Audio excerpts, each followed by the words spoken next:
अस्सलाम वालेकुम जी, कैसे हैं सब। उम्मीद करती हूँ कि सब बहन भाई बिल्कुल ठीक ठाक होंगे और मैं भी हूँ बिल्कुल ठीक। रात हुई थी बारिश और मैंने सोचा कि जाती हूँ सैन में आई तो देखा कि जी रात बारिश की वजह से हालात बहुत बुरे थे। इधर आकर देखते हैं कि तो ये मालिक मकान ने सारा कचरा छत का उतार कर मेरे घर में फेंक दिया हुआ है, जो देख के मुझे पूरा गुस्सा आया और मैंने सोचा कि मैं क्या बोलूँ इनको, लड़ूँ या इनसे क्या कहूँ। कोई फ़ायदा नहीं, किराएदारों की यही ज़िंदगी है, किराया भी पूरा पूरा दो और इनकी सब हर धर्मियाँ भी बर्दाश्त करो। खैर जी, मैंने पी चाय और गुस्सा ठंडा करने लगी कोशिश, लेकिन गुस्सा ठंडा होने का नाम ही नहीं ले रहा था। फिर मैंने देखे घर के हालात, तो घर के हालात बहुत बुरे हुए हुए थे और पूरा घर बिखरा हुआ था। मैंने कहा अब ये भी समेटना है और ये भी काम। फिर जी मैंने सोचा जी चाय पीते हैं और चाय को एंजॉय करते हैं, गुस्सा ठंडा करते हैं, फिर टाइम मिलता है तो फिर जाके करेंगे इनसे बात कि ये कौन सा तरीक़ेकार है कि आपने रोज़ का कोई ना कोई तमाशा लगा के रखा हुआ है।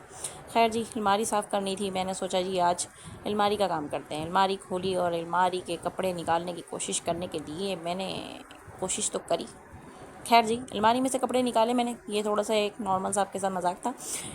खोली अलमारी और अलमारी में से कपड़े निकाल के कपड़े देखते देखते मुझे मिला हारिस का एक नया सूट और मैंने देखा कि जी हारिस का नया सूट है। मैंने कहा चलो निकाल के साइड पे रख लेते हैं, उसके काम आएगा, पहन ही लेगा, अंदर पड़ा रहा तो छोटा हो जाएगा। खैर कपड़े निकाले और बाहर रखे। उसके बाद जी मैंने छाने और भी चीज़ें, मैंने कहा शायद कोई रफ़ को चीज़ें मिलेंगी तो उनको उठा के बाहर फेंक दूँगी, जो ज़रूरत का सामान होगा उसे एक तरफ रख लूँगी। खैर उसके बाद जी मुझे बहुत सारे शॉपर मैंने कहा बहुत कीमती होते हैं, किसी किसी टाइम शॉपर नज़र ही नहीं आते, बहुत सारी चीज़ें इसमें रखी जा सकती हैं। खैर मैंने उठाए तमाम शॉपर और शॉपर उठाने के बाद मैंने तमाम शॉपर एक जगह में इकट्ठे करे और इकट्ठे करने के बाद जी मैं अपने दूसरे कामों में लग गई। मैंने कहा चलो और भी कुछ चीज़ें मिलती हैं तो संभाल लेते हैं और उसके बाद फजूल चीज़ें उठाकर बाहर फेंक देते हैं। फजूल चीज़ें उठाई और उनको बाहर फेंकते रहे और तमाम चीज़ें उठाकर समेटते रहे। उसके बाद जी मैंने जो ज़रूरत की चीज़ें थी वो उठाई और बाहर रखी। मैंने कहा चलो ये काम के हैं कपड़े, इनको निकालते हैं बाहर रखते हैं। उसके बाद मिला मुझे अलमारी में से एक बैग जो बहुत टाइम से अलमारी में पड़ा था। इसमें से मिली मुझे क्या, लिपस्टिक, वाओ। उसके बाद जी मैंने लगाई, मैंने कहा मैं क्यों पीछे रहूँ, मैं भी अपने होठों को लाल कर ही लेती हूँ। लाइट तो चली गई थी, मैंने कहा चलो थोड़ा सा बैठ के एंजॉय ही हो जाए, गर्मी है। लाइट वालों को तो आराम आना नहीं है और आना हमें भी नहीं है, हमने गर्मी में भी तैयार होना ही होना है।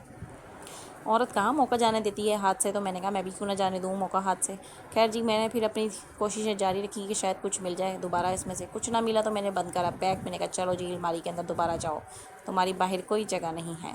खैर जी अलमारी में रखी सब चीज़ें और उसके बाद चीज़ें जितनी समेटनी थी वो मैंने समेटी। उसके बाद जी मैंने उठाया अपना झाड़ू और सफाई करने लगी। मैंने कहा इतने से हिस्से की सफाई करती हूँ, उसके बाद मैं हन्नान से कहूँगी कि हन्नान बाकी हिस्से की सफाई तुमने करनी है, मुझसे तो सफाई हो नहीं रही है। ठीक है जी, मैंने सारी सफाई करनी शुरू कर दी और तमाम सफाई करने के बाद मुझे यहाँ पर लगाना था अपना ये कंप्यूटर। बहुत कचरा पड़ा हुआ था पीछे, मैंने कहा चलो कंप्यूटर उठाते हैं और कंप्यूटर लगाते हैं पीछे। वज़न उठाना नहीं चाहती थी लेकिन फिर भी मुझे वज़न उठाना पड़ा क्योंकि मैं पैरालाइज़ हो गई थी और उसके बाद से मैं वज़न नहीं उठाती। खैर जी अब हन्नान था नहीं घर पर तो मैंने कहा मैं ही उठाती हूँ और उसको मैं ही रखती हूँ यहाँ पर। खैर जी रखने के बाद फिर तो जब मैं उठी हूँ तो मेरी कमर में इतना शदीद किस्म का दर्द हुआ जो कि बर्दाश्त से बाहर था और बर्दाश्त नहीं हो रहा था। वज़न उठाने से डॉक्टर ने मना कर दिया हुआ है कि वज़न नहीं उठाना। हन्नान को मैंने पकड़ाया झाड़ू और वो करने लगा सफाई, साथ साथ कर रहा था मुझ पे गुस्सा कि छुट्टी वाले दिन भी आप मुझे आराम करने नहीं देती। तो मैंने कहा बेटा मुझे कहाँ आराम है छुट्टी वाले दिन, मैं तो बाहर का भी कर आती हूँ और घर का भी आकर करती हूँ, तो तुम लोग साथ नहीं दोगे मेरा तो कौन देगा। लेकिन खैर हन्नान मुसलसल बड़बड़ाता रहा और झाड़ू लगाता रहा, ये था इसका काम। तो कहने लगा मम्मा ये मेरी आपने सही जॉब लगाई हुई है, काम की मुझे छुट्टी होती ही नहीं। मैंने कहा बेटा मुझे छुट्टी नहीं है तो आपको कैसे छुट्टी हो सकती है। जब ये आया इस तरफ और देखा कि इसने माली मकान ने छत की सफाई करने के बाद सारा कचरा उठा के नीचे फेंक दिया है, पत्ते इकट्ठे करे हैं छत पे से उठा के हमारे सैंड में फेंक दिए हैं जैसे कोई कूड़ादान हो। भाई कूड़ादान नहीं है, मेरा घर है। इनको समझा समझा के समझ थक गई हूँ, इनको समझ में नहीं आती बात। खैर जी मैंने सारी सफाई हन्नान से करवाई और हारिस आ गया था बर्फ़ लेकर और अब बर्फ़ तो लग रही है कुछ कम। मैंने इससे पूछा कि बर्फ़ कम क्यों है तो मुझे ये शॉपर दिखाने लगा, कहने लगा कि मम्मा शॉपर में बर्फ़ का एक और टुकड़ा मौजूद है, ये देखें। हन्नान ने दिखाया, सॉरी हारिस है ये, हारिस ने दिखाया मुझे शॉपर में एक और टुकड़ा बर्फ़ का और बड़ा फ़ख्र महसूस कर रहा था जबकि मुझे आज बर्फ़ कम लग रही थी कि हारिस बर्फ़ कम लाया। हन्नान ने कचरा सारा समेट लिया था और मैंने इससे कहा कि सारा कचरा समेट कर एक जगह पे करो और इसे तमाम कचरे को शॉपर में डाल दो। हारिस ने तमाम अपनी बर्फ़ उठाई और उठा के डाली कूलर में और मैंने इससे कहा कि पानी भी डाल देना। اس کو ذرا کام کرنے میں موت آتی ہے، یہ کام بہت کم کرتا ہے، سارا زور میرا صرف حنان پہ چلتا ہے، وہی بیچارہ پستا رہتا ہے۔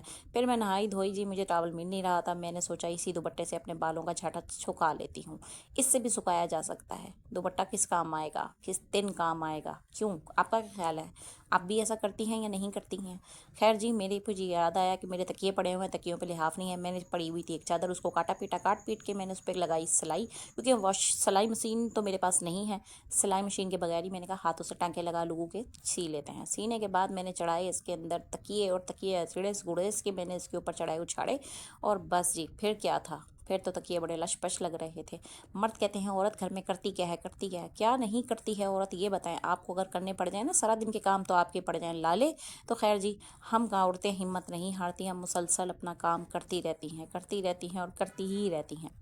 ادھر جی میں نے جانے کی پکڑی تھی تیاری، کیونکہ میری ہو گئی تھی استری خراب اور بورڈ خراب ہو گیا تھا، ان کا بورڈ ہو گیا تھا خراب، تو میں نے پھر یہاں پر نیا بورڈ لگوایا۔ مالک مکان سے میں نے کہا کہ بھائی بورڈ لگوا دیں، انہوں نے کہا جی کون آئے گا لگانے بہن، کوئی نہیں آتا۔ خیر جی میں خود لائی اور خود ہی لا کر میں نے لگا لیا۔ اب میں جا رہی ہوں مارکیٹ، اور جا کر دیکھتے ہیں کہ جی استری کے لیے مجھے کون ملتا ہے اور کہاں سے میں استری ٹھیک کراتی ہوں۔ فرسٹ ٹائم ویڈیو روڈ پہ شوٹ کر رہی ہوں، اور بڑی چوری چوری کر رہی ہوں کہ کسی کو پتہ نہ لگے کہ ویڈیو بن رہی ہے۔ خیر جی یہاں انکل کے پاس آئے اور انکل کو کہا کہ انکل استری خراب ہے، آپ استری دیکھ لیں گے۔ یہ انکل کی داڑھی چیک کریں اور انکل کو چیک کریں، انکل کے کام ایسے کہ سبحان اللہ ماشاء اللہ، کہتے ہیں اس ٹائم کے اندر آپ کو کوئی جھوٹ نہیں بولنا چاہیے، نمازیں پڑھیں، تسبیح پڑھیں، کام کر رہے ہیں آپ تو حق حلال کی کما کے کھائیں، حرام کا نہیں کھائیں، ٹھیک ہے جی۔ انہوں نے مجھ سے زیادہ پیسے مانگے، ان سے میں نے لے لی استری واپس، اور استری دے کر آئی ہوں میں اب کسی اور کو، ان کو میں نے نہیں دی، انہوں نے مجھے 600 روپے بتائے، اب جن کو دے کر آئی ہوں انہوں نے مجھ سے لیے ہیں 400 روپے، اور وہاں دی۔ اب میں جا رہی ہوں گھر، اور آپ کو میرے ولاگ کیسے لگ رہے ہیں مجھے کمنٹ سیکشن میں آ کے ضرور بتائیں، لائک کریں، سبسکرائب کریں، اور مجھے بتائیں کہ میری ویڈیو کیسی لگ رہی ہیں آپ کو، اس سے میرا حوصلہ بڑھے گا اور میں اچھی اچھی ویڈیو آپ کو دکھاتی رہوں گی انشاءاللہ تعالی۔ تو پھر آپ کا کیا خیال ہے، کر رہے ہیں پھر مجھے لائک اور سبسکرائب، اور مجھے ضرور بتائیں کہ میری ویڈیو آپ کو کیسی لگ رہی ہیں۔ پلیز پلیز پلیز مجھے فالو کریں، میری آئی ڈی کو فالو کریں۔ اللہ حافظ۔